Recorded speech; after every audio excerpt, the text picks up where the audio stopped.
Evening, everyone. So welcome to the second IMQP leveling course.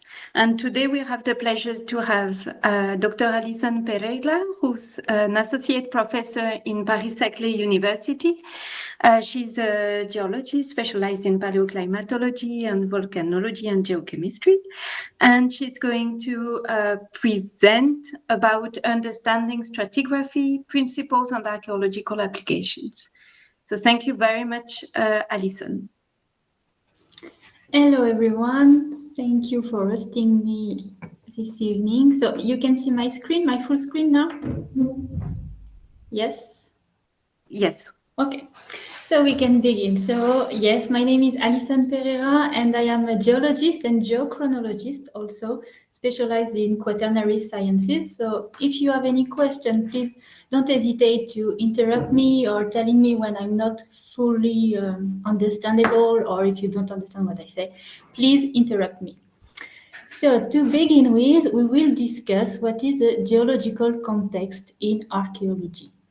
So, what do we mean by geological context? Why is the geological context important when we are studying archaeology? So, archaeological or paleontological remains, when we mean archaeological remains, we can think about bones, artifacts, butchery traces, earth or food remains.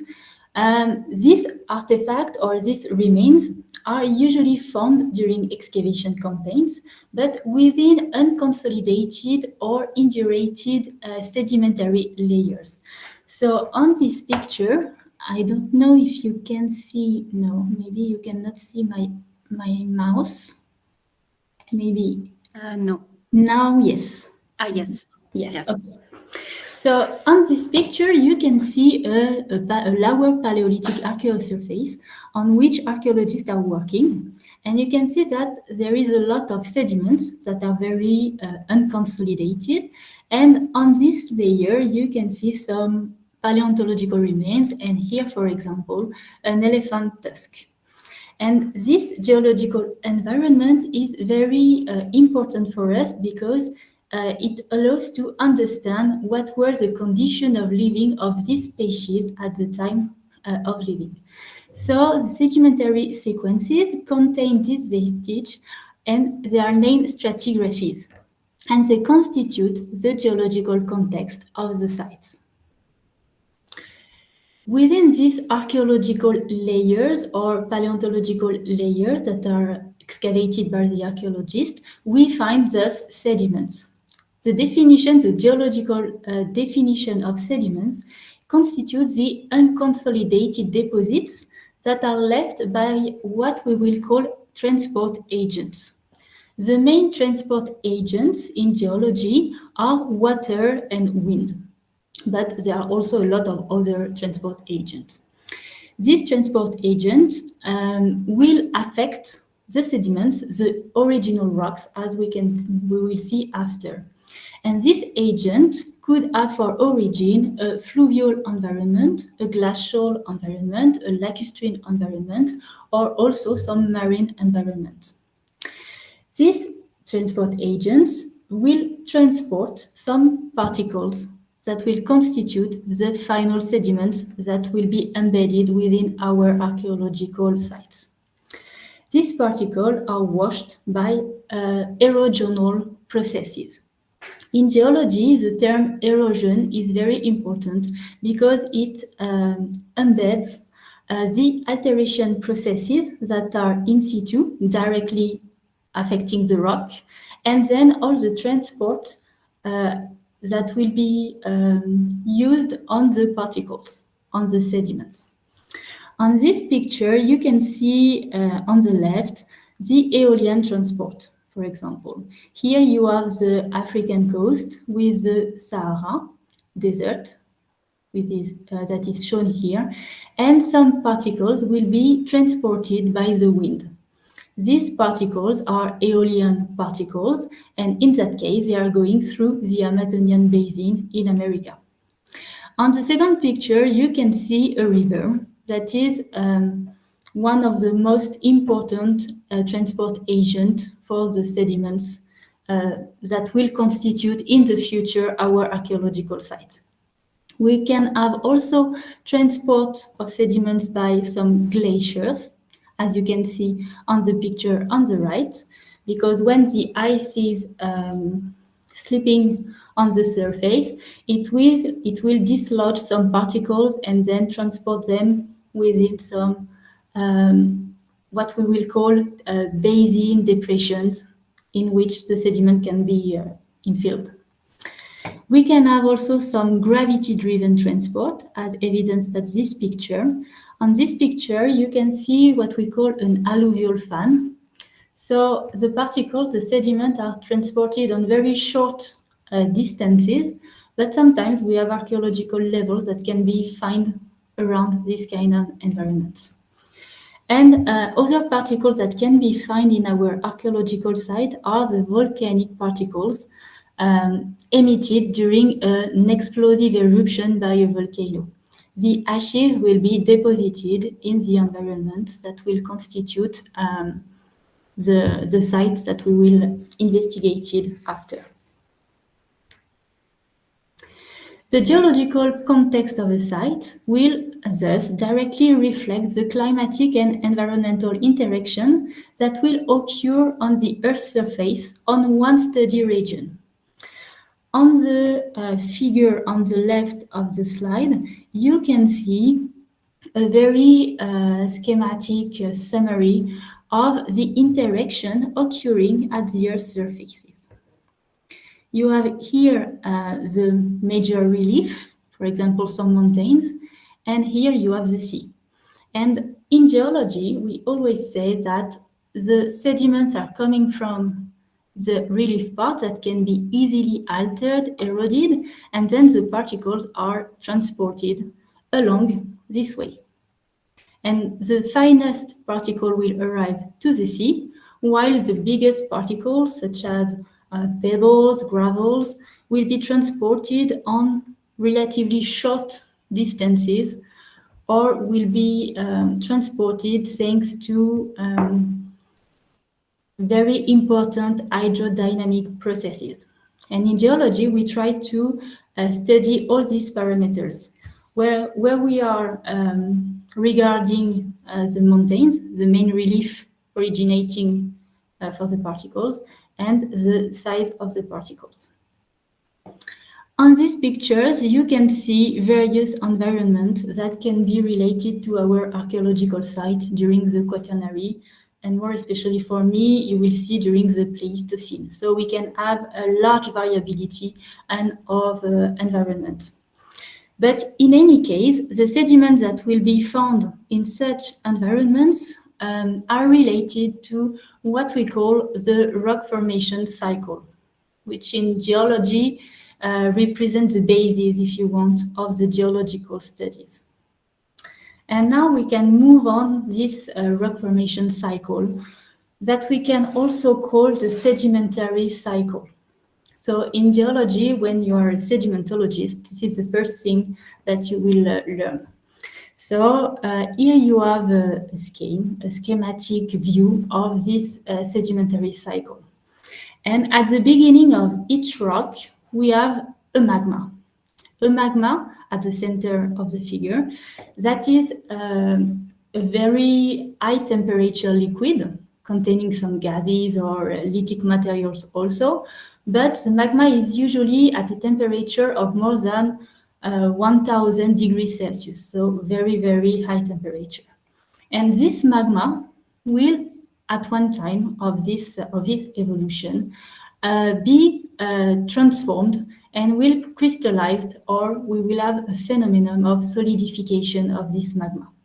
And this solidification could occur very deep in the earth, and we will have the formation of what we call plutonic rocks, or at the surface of Earth, and then we will have volcanic rocks. So plutonic rocks, the main rock that you may know in this family of rocks is the granite, as you can see here on these pictures. And all the volcanic rocks are mainly lava flows or ashes that have been deposited in our sites. Then this magmatic rock will be also transformed. several processes will affect her. So this rock can be, if we follow this way, transformed into what we call metamorphic rocks. Metamorphic rocks are rocks that will be deformed by the increases of pressure and temperature depths in the soil at more than 3-4 kilometers below the surface. And sometimes this rock, this metamorphic rock or this magmatic rock will, if we go back, arrive here on the surface of the Earth. They will be exposed and then altered by our agent of alteration that we talked about just before. Also, these metamorphic rocks and magmatic rocks will be altered, and then some particles will be transported by our transport agent. And these particles will be deposited on the surface in some specific environment, and we will have the pre-formation of what we call the sedimentary rocks. Also, we can have other ancient sedimentary rocks that will be altered. The particle will be transported, and then after the deposition, we will have the formation of new sedimentary rock. So this is really a cycle with the origin, a magma. So the arrow 1 represents the alteration, erosion, transport, and diagenesis processes. We will further talk about the diagenesis just after. So in archaeology, in paleontology, usually our sites are mainly represented by sedimentary rocks, but with a very variable nature, very variable composition due to the interaction of these rocks before. On this picture, you can see an archaeosurface associated to the archaeological site of La Poletrara di Cecanivio, which is an Italian archaeological site. This site is located in the northern part of Rome, and you can see here unconsolidated sediments that are very rich in volcanic materials. This is why I'm studying this site. And here on the picture, I don't know if this is very clear to see, but you have a riverbed, and inside this riverbed, we have a lot of paleontological remains. So we can see directly that these paleontological remains were transported by a river and deposited in the lower part of the river. And here on this picture, on the upper part of the picture, you can see here a skull of elephant. You have here the tusk of the elephant, and here the skull of the elephant. And here you have one leg. This elephant have tried to cross the river just after a volcanic eruption, and this river was like a mud flow, and it was trapped inside this river. So here you have a stratigraphy, a very short stratigraphy, but you can see many events inside, and if you can understand the sedimentology and how the sediments were deposited, you can understand the condition of living of these elephants that have been trapped in living position. So, to summarize, you have here another view of this sedimentary cycle. You begin with a rock that will be altered, eroded. You will have some particles that will be transported, and then we will initiate the sedimentation in a place where there is a depression, allowing the sediments to stay there. And then when you begin the sedimentation, you have two main processes that will be very important. The first one is the taphonomy. The taphonomy represents the processes that happen to organism remains from death until the final burial. So if you want, this is the very first step of what we call after in geology, the diagenesis. The diagenesis will include all the physical, chemical, and mineralogical changes that will occur to sediments, but also to the buried remains during the geological time. So to summarize, the taphonomic processes are the first step of deposition of our sediments and archaeological remains, and the first step of burial. So sediments will recover these remains. And then all the physical, chemical, and mineralogical changes occurring will begin the fossilization of our remains. Because when you find a bone in a very ancient archaeological site, the bone is not anymore a bone. This is a rock that has been completely changed. We began from a bone to a rock. So these two processes are very important to understand the evolution of an archaeosurface. Our archaeological site can be found in very different environments, as said before, and I can present you some examples here. Here you have a very schematic figure with different environments along the continental area on Earth's surface. So you have here the mountains, and then the alluvial plain, and then the coastal plain, and finally the marine area. I put some little skulls on specific environments for which we usually find archaeological levels. Why do we find archaeological sites in this kind of environments? This is because these areas were suitable to the development, to the evolution of the species. Because in all this kind of environment, you can find fresh water, and so a lot of species were adaptable to this kind of environment and could live there. So here, if you focus on this skull, we are on the coastal plains, and we can find indeed some archaeological sites, very ancient archaeological sites, located in this kind of environment. Here you have a photo of the stratigraphy of the Torre in Pietra site, also in Italy. This site is dated to about 300,000 years ago.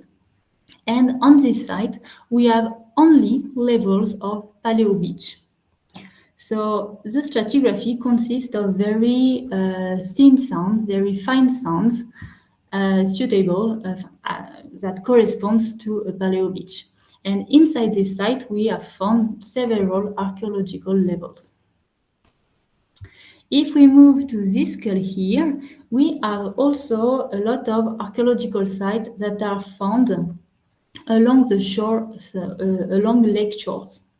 For example, here you have a photo of the stratigraphy of the Paleo Lake shore of the Valle Giumentina archaeological site, also from Italy and dated to about 500,000 years ago.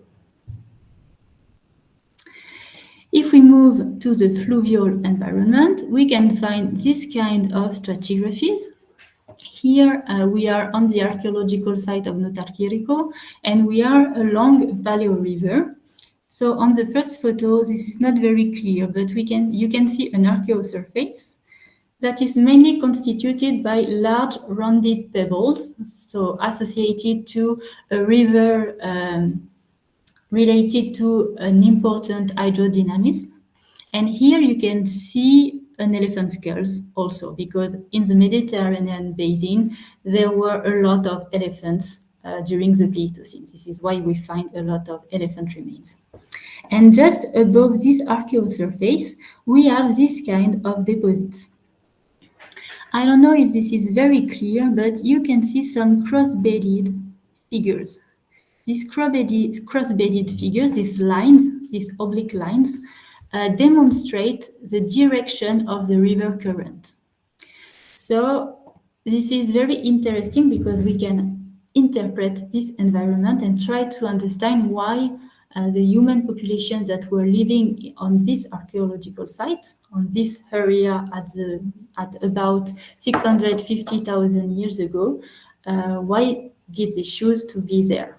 So we can then try to discuss every site like that and trying to understand why it is suitable for the development of hominins and also to fauna. So to summarize, you have here a schematic summary of what I said before, but with the main steps. So initially in geology, we always work with an initial rock, an initial indurated rock.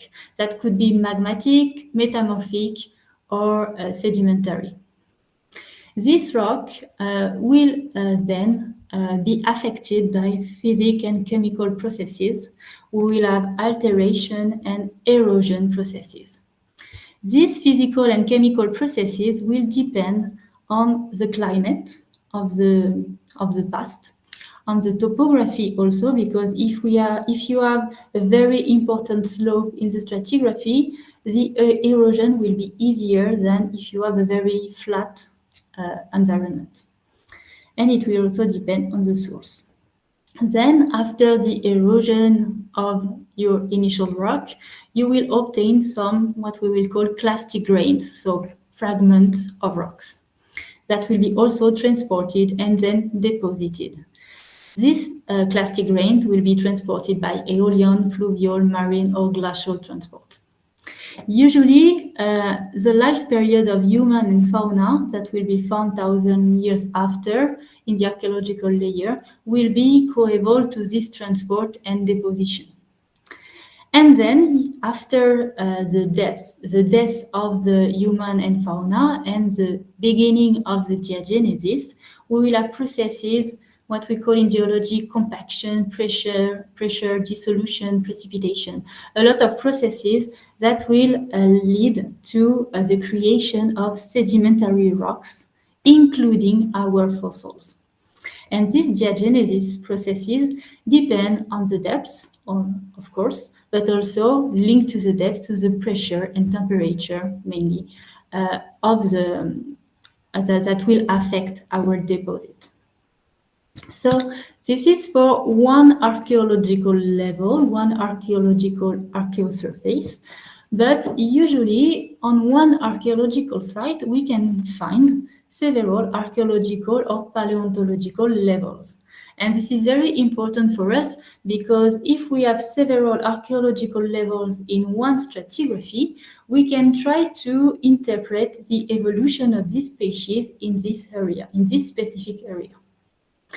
So we have the necessity to understand the full stratigraphic context and the related chronology of these sites. And to do that, in geology, we have several stratigraphic principles that are very important to understand if you want one day to be geologist or archaeologist also. These 5 major principles are the letters. So the first one is the original horizontality and superposition of the layers. So what does it mean? It means that, first of all, when you will deposit some layers of sediment in an environment, in a specific context, these layers are originally deposited horizontally because of the influence of the gravity. So the layers are horizontal, initially horizontal. And then we have the principle of superposition. It means that the layer that will be above another one will be younger, and the layer that will be beneath another one will be older. For example, here for the layer 2, we know that this layer will be younger than the level 1, but will be older than the level 3. So this is the first principle. The second principle is the stratigraphic continuity of our layer.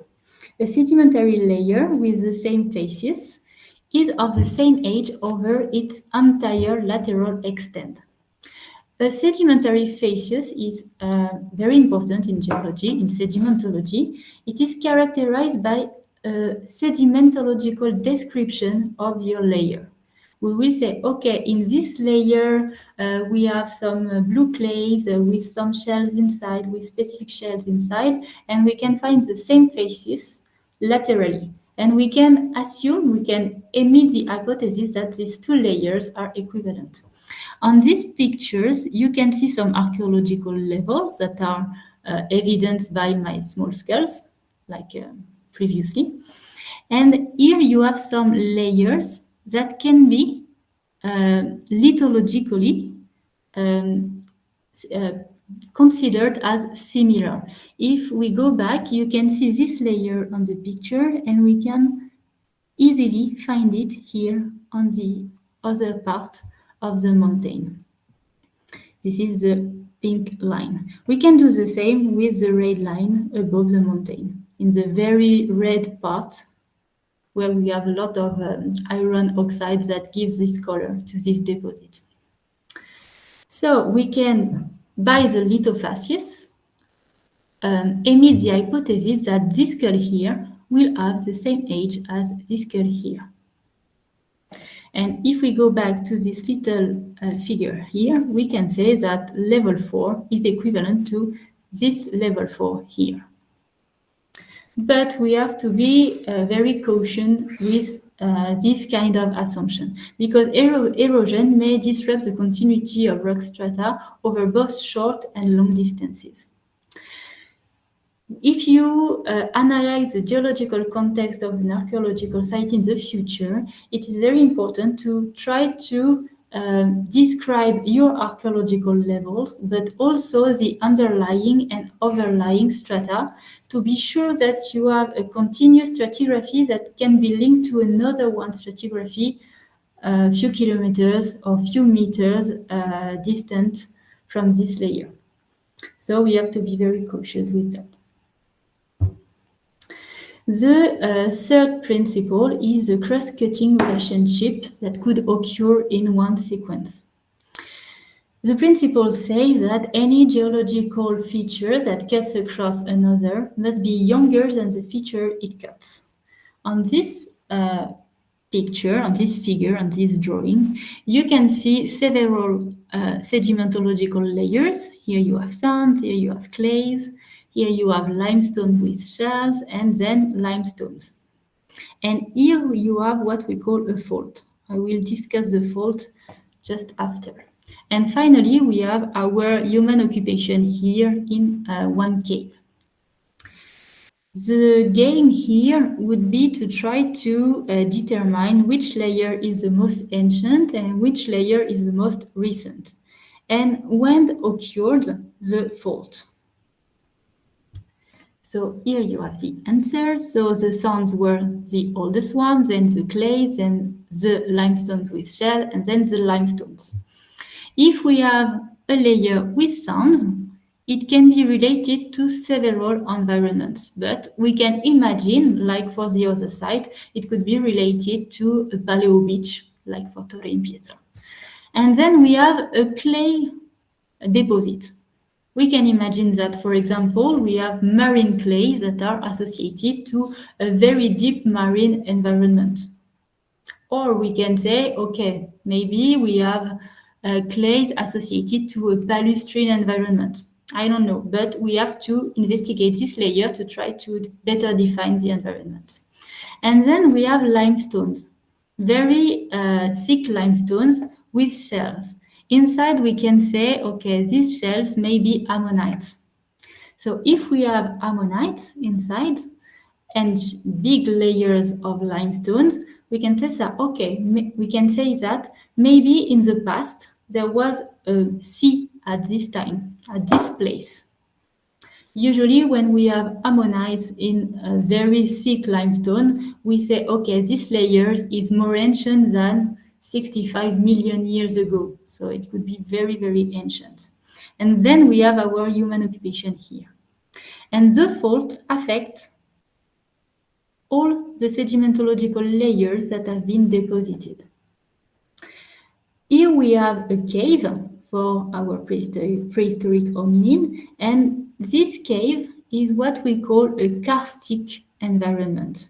And inside this karstic environment, water was flowing, and we have what we call dissolution processes. And maybe we can talk about that later. I just wanted to give you a brief note on the main fault systems that are usually found in geological environments, because on your archaeological site, on your paleontological site, sometimes you will see some faults, and it is important to understand why we have this kind of faults and what do they mean.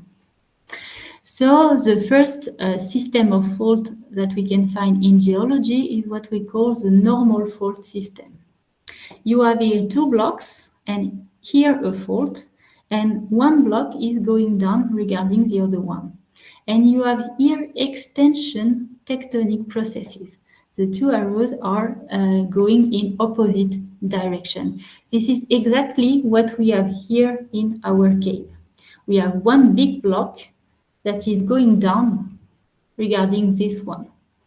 So we can say, just by seeing this drawing, we are in a region where we have extension processes, tectonic extension processes.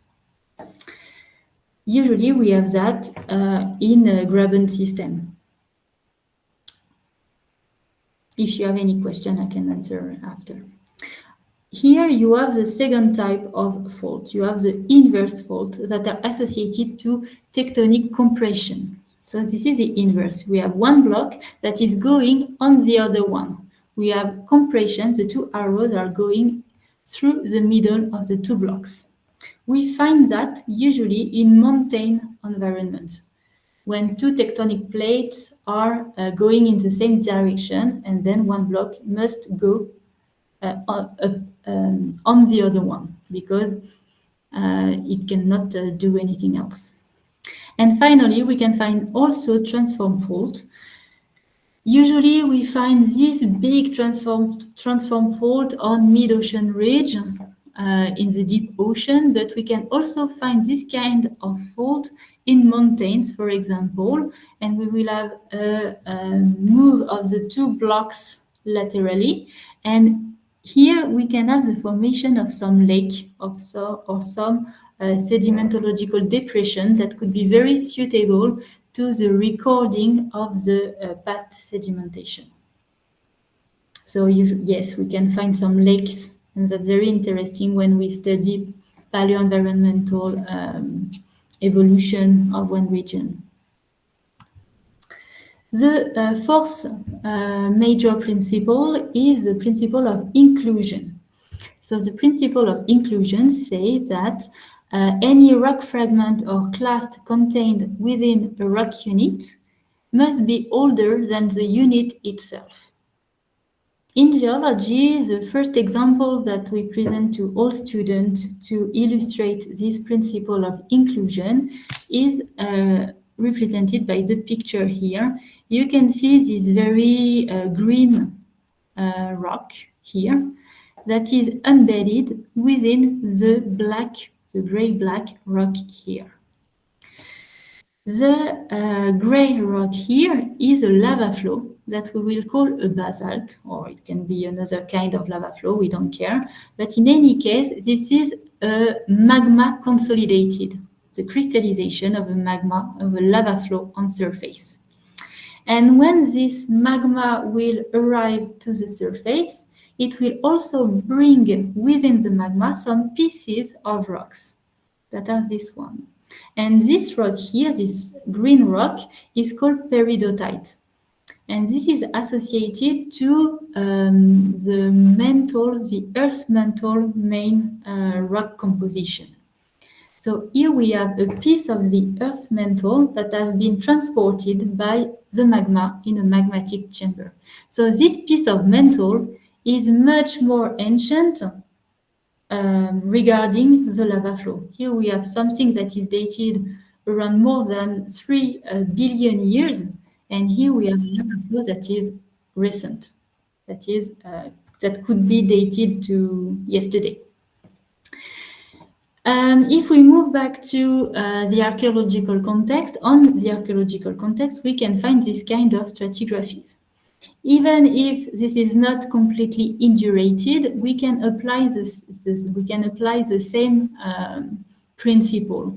Here you have some pebbles that have been reworked by a river bed, and you have some cross-bedded figures like said before. And these pebbles could be originated from an initial magmatic formation, very, very ancient, and this block could have been reworked by the river, and thus this block is very most ancient than the deposition of the riverbed sediments. Finally, the fifth major principle is the faunal or paleontological identity. On this picture here, on this figure, you can see some stratigraphies, 3 stratigraphies, and here you have some layers within the stratigraphy. We can emit the hypothesis that this layer could be the same than this one, and the yellow ones could be identical, but in geology this is very difficult to be sure that one limestone is equivalent to another limestone, or one clay layer is equivalent to another clay layers, because we have a large variability of environment that could deposit this kind of sediments. And also we have, for example, limestone in very different time period across the geological timescale. But here we have an interesting layer in which, like for the other figure we saw before, we have ammonites inside. And if we have a specific species of ammonite, we can assume that this layer were deposited contemporaneously. So according to the principle of faunal or paleontological identity, sedimentary layers that contain the same fossil assemblages, even when widely separated geographically, are of the same age. So here we will begin to speak about relative chronology. This fossil will be known as index fossils. If we find one type of fossil, of specific fossil in one layer, and we find it in other layers, we can try to correlate the layers between each other. Here you can maybe more understand what I want to say. Here you have an arrow of time in kilo years, and here you have an age of 4,000 kilo years and 300,000 kilo years. Sorry. And if we look at the species A, we have here the total extension of this species A. So this species lived between 400,000 years ago and 300,000 years ago. The species B lived at this period, and the species C lived at that period. So here, this frame in blue corresponds to the synchronous extension of B and C. So if we know well when appeared a species and when disappeared another one, we can chronologically frame the timescale that interests us. Here we have partial extension of species D and E, sorry. So here you can assume, try to determine an age for this part here, because you know that at this time, after 300,000 years ago, the species E will appear, and you didn't have it before. And finally, you can try to determine interval zones. For example, here you have a species that have been present in an area during a very long time period. But thanks to other species F and H, you can try to determine when your fossil, when was the time, the age of your fossil that is linked here, that is framed here. For example, on this figure, you have here some drawings of some animals. You have equids, rhinos, cervids, elephants, and aurochs. And all these species were living in the Mediterranean basin between 300,000 years ago and 370,000 years ago.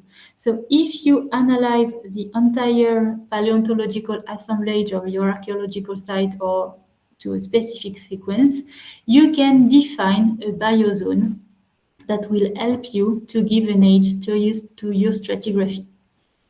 So we define a biozone as a stratigraphic interval defined by the presence of particular fossil species or group of species. So this is the fifth principle of stratigraphy. Sometimes the application of these 5 principles is not very easy because we don't always have a very continuous and well-preserved stratigraphy.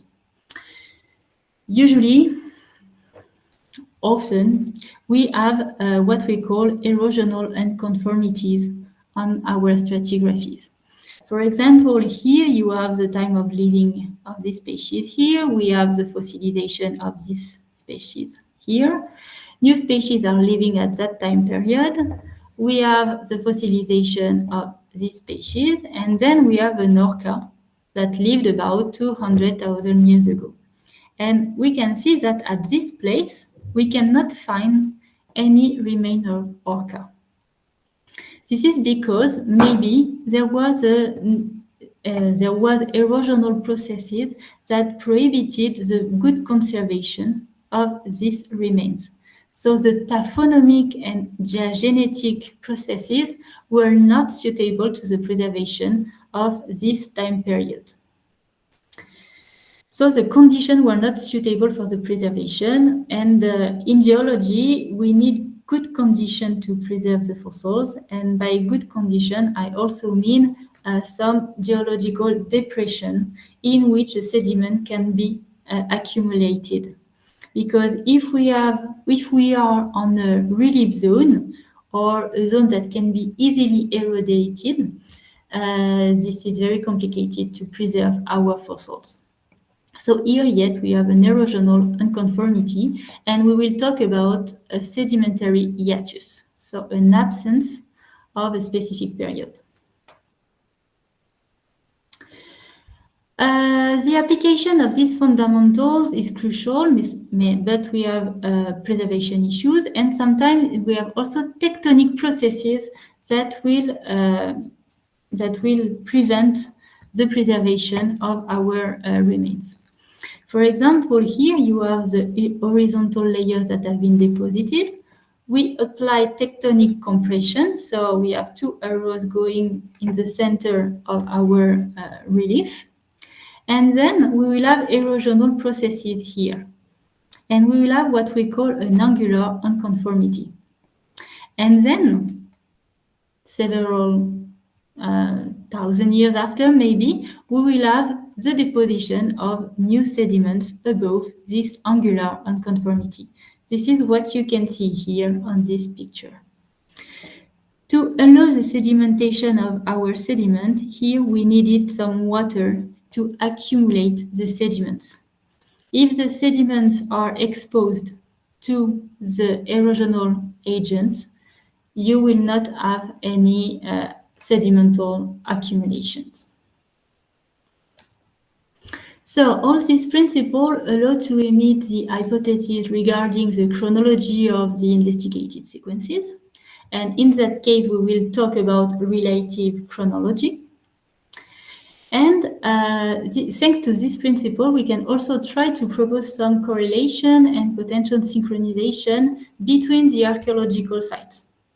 But we can also try to correlate our archaeological sites to synchronous paleoenvironmental sequences when they are available. For example, if you have a very well-preserved stratigraphy of lakeshore environment, and then you have your archaeological site preserved in the same kind of paleoenvironment, maybe you can correlate both sequences and try to better describe the past environment of the human populations. In any case, we absolutely need chronologies, absolute chronologies, and you will see that with Pierre Guinchet on November 20th. So maybe I can present you that very quickly because I think I'm quite late. But I can show you some major examples of prehistoric sites with very long stratigraphies. The first example that I can quickly show you is the example of the Sierra de Atapuerca archaeological site that you may know. I'm sure about that. So this archaeological site is a UNESCO World Heritage Site.